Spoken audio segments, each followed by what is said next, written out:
Alô, alô, galera, que fala aqui é o professor André Rocha, do canal Pio Rocha, para mais uma aula para você.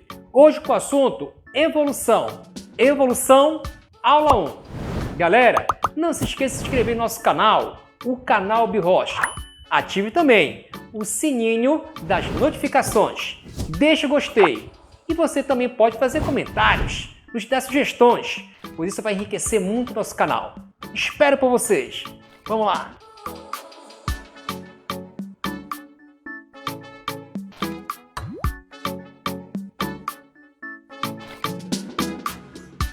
Vamos lá, galera! Vamos iniciar agora o assunto evolução. Mas primeiramente, galera, não vamos esquecer o seguinte. Evolução em biologia não significa melhorar, não significa progredir. Pois muitas vezes uma espécie ela pode entrar em extinção. Por quê? Porque ela não conseguiu se adaptar às condições do meio ambiente. Mas ela sofreu uma evolução negativa, que acabou levando ela à extinção. Então, cuidado! Evolução não é sinônimo de progresso. O que seria evolução na biologia? Aqui, ó, é o ramo da biologia que estuda a origem das espécies e ainda as transformações que os seres vivos vão sofrendo ao longo dos tempos. Aqui, galera, aqui você tem, ó, um exemplo de evolução, as transformações que o ser humano foi sofrendo ao longo dos tempos. Essa ideia de evolução, ela iniciou a partir do século XVIII, pois até então acreditava-se na teoria do chamado criacionismo. E o que é a teoria do criacionismo? Essa teoria, ela sugere o seguinte, que os seres vivos eles surgiram graças à criação divina, ou seja, a criação por Deus, ok? Uma outra teoria, chamada fixismo, dizia o seguinte, que as espécies vivas atualmente são idênticas às espécies do passado, pois as mesmas não sofreram qualquer alteração, ou seja, elas seriam fixas e imutáveis. Então aqui, ó, um exemplo usando borboletas. Segundo a teoria do fixismo, borboletas do passado seriam idênticas às borboletas atuais, pois as atuais não sofreram qualquer alteração morfológica, ou seja, elas seriam fixas ou imutáveis. Aí surgiu a teoria do evolucionismo, derrubando completamente a teoria do fixismo.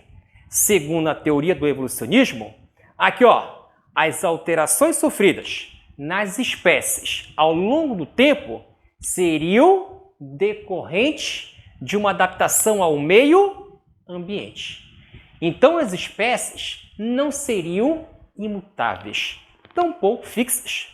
Então aqui, gente, basicamente a teoria do evolucionismo sugere o seguinte, os seres vivos são passíveis, aqui, ó, de modificações e, portanto, de alterações morfológicas ao longo dos tempos. Os seres vivos não são imutáveis, tampouco fixos. E ainda, as espécies atualmente se originaram de outras espécies pré-existentes. E ainda, a linha evolutiva, ela vai aprimorar, aqui, ó, adaptar para que as espécies se ajustem e sobrevivam às condições do ambiente. Vamos lá! Provas e evidências de evolução. A primeira prova que a gente vai ver são as chamadas provas paleontólogas. Segundo essas, elas vão se basear no estudo de fósseis.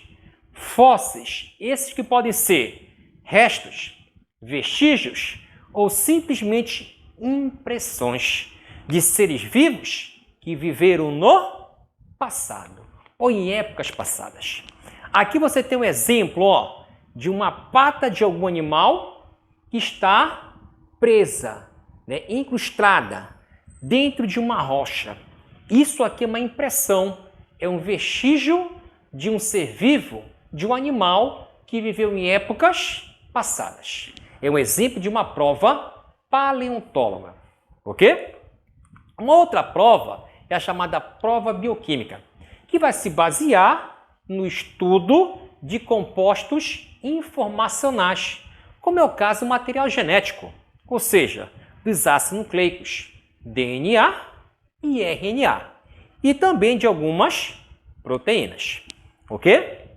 A outra prova são as chamadas provas embriológicas, que vão se basear no estudo da embriologia comparada, ou seja, na comparação de embriões, aqui ó, de espécies diferentes, mostrando um certo grau de semelhança entre essas espécies diferentes, o que nos mostra aqui ó, um grau de parentesco evolutivo entre essas espécies. Aqui eu tenho, por exemplo, o tubarão, a salamandra, o lagarto. Eu tenho o gambá, o macaco e ainda, ó, o ser humano. Perceba que os estágios embrionários de todos esses animais mostram um certo grau de semelhança entre os embriões, o que nos mostra um certo grau de parentesco evolutivo entre espécies diferentes. Tudo bem? Vamos lá. Provas anatômicas.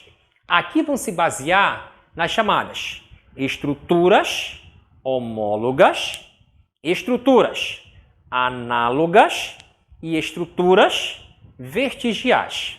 Tudo bem? Vamos lá, galera. Estruturas homólogas são aquelas que apresentam a mesma origem embrionária. Estruturalmente, são semelhantes, porém, não exercem a mesma função.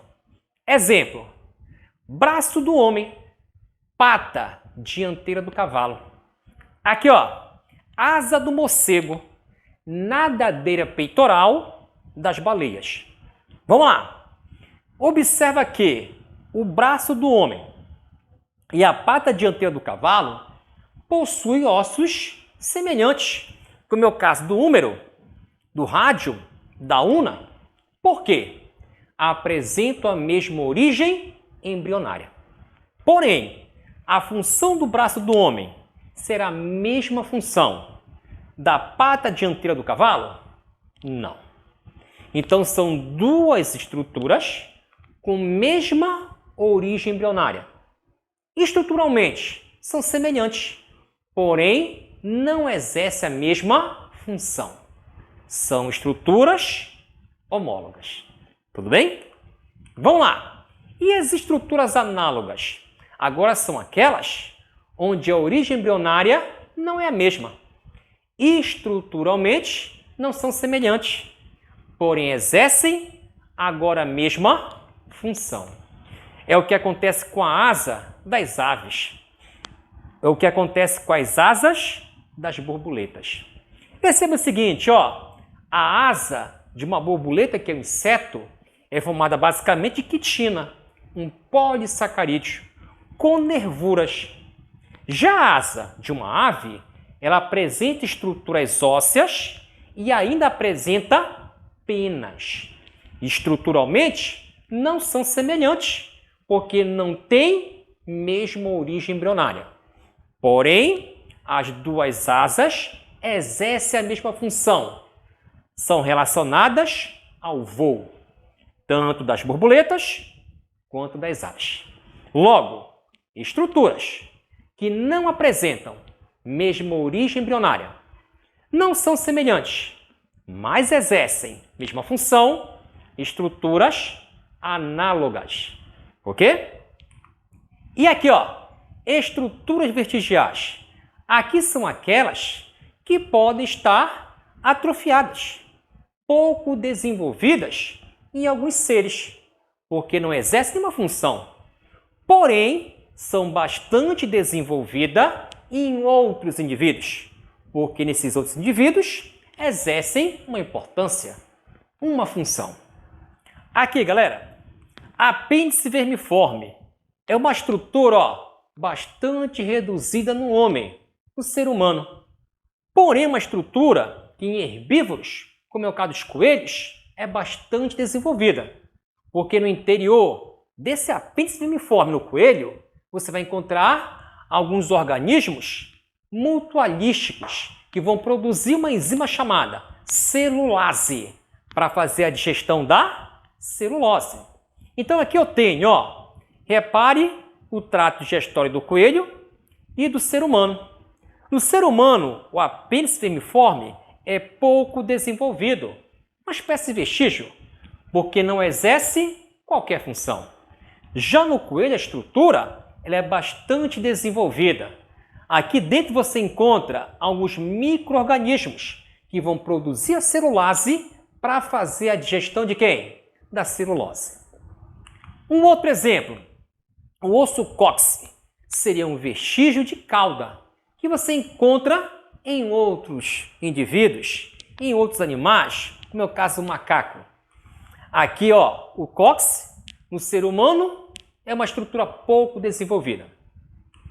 E, finalmente, a prega semilunar no ângulo interno dos olhos, que no caso do ser humano é pouco desenvolvido, mas bastante desenvolvido em outros animais, como é o caso de anfíbios, como é o caso de alguns répteis e alguns mamíferos. Então aqui, no ser humano a prega pouco desenvolvida, não exerce uma função, mas pode exercer uma função em anfíbios, répteis e alguns mamíferos. Por isso, neles, bastante desenvolvida. Ok? Gente, essa foi a aula de evolução, aula 1. Assista também a aula 2 de evolução. Espero por vocês. Até mais!